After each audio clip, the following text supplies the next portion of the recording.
Dominga Moncada Pavón. Sabíamos que había estado unos meses en un convento de donde había tenido que salir por incurable enfermedad en los ojos.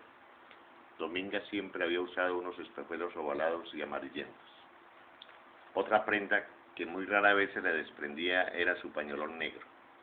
Dominga había leído algunos libros de tono religioso sobre las exactitudes de María Santísima, las inefables dulzuras del Niño Dios, los cándidos milagros de las vírgenes, los suplicios de los padres del yermo y muchas páginas de la Biblia. No toda la escritura sagrada porque, como dice Dominga dogmática y racionalmente, hay libros santos que no conviene leer cuando no se posee preparación suficiente para entenderlos. Dominga tuvo en cierta época una extraña idea para acabar con la charlatanería en la iglesia. Mandó pintar un rojizo y llameante diablo cuyas agudísimas uñas sostenían un papel con simétricas perforaciones, las que permitían insertar ciertas peligrosas tiritas en las que inscribían los nombres de las personas que eran sorprendidas cuando conversaban en el santuario. Por encima del diablo había un letrero en negro: lista de mis amigos predilectos por profanar la casa del Señor.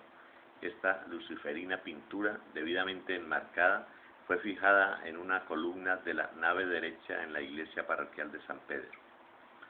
Los muchachos nos atemorizamos al principio con el invento de Dominga, pero una vez se nos vino una muy diablesca ocurrencia. Por la noche de un sábado retiramos los requisitos que había llenado nuestra prima y solo dejamos uno en el que escribimos: Dominga Moncada Pavón. De graves proporciones fue el lío que se formó al día siguiente, cuando las gentes comenzaron a colmar el templo para oír la misa de rigor.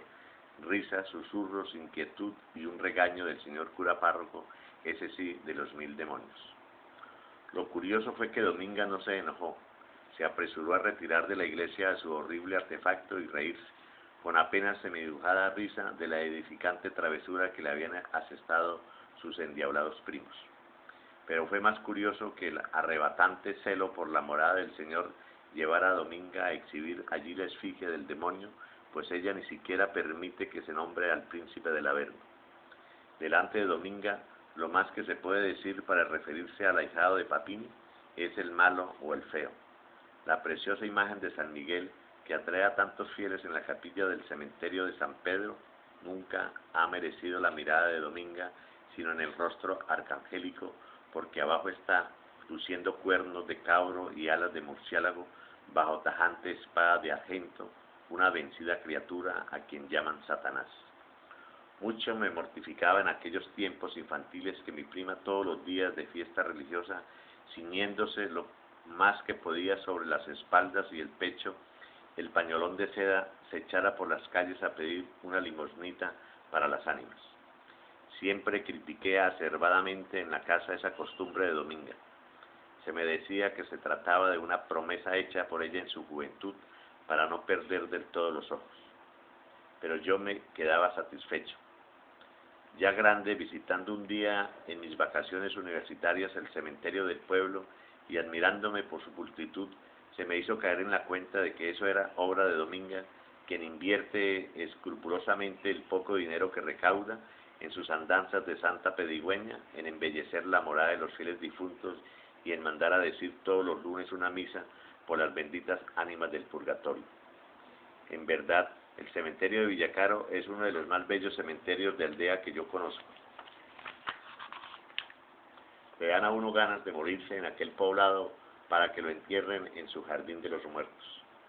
Por eso es lo que ha hecho Dominga del cementerio: un jardín lleno de lindas flores y de variados arbolitos, lirios, azucenas, claveles, pensamientos, rosas, pinos, cayenos, malabares sanjuaneros, todo en artísticas hileras.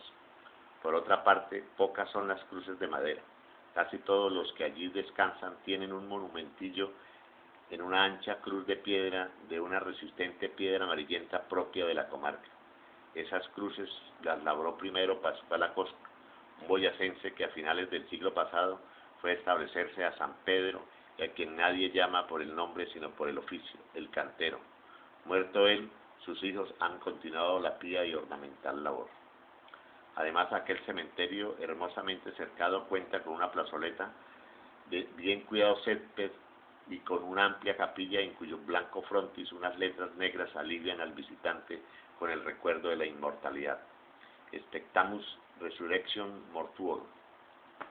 En aquel día mis duros comentos de antaño se volvieron alabanzas de bendición para Dominga, la prima sencilla, ingenua y diligente, consagrada al esplendor de la casa del Altísimo y de la casa de los muertos, con persistencia y amor de monja, porque eso es Dominga, con sus escondidas virtudes y sus chocantes escrúpulos, sus callados sacrificios y sus ásperas impertinencias. Una monja buena, sin hábito y sin convento. Lucio Pavón Núñez, tomado del libro Los Caminos de San Pedro.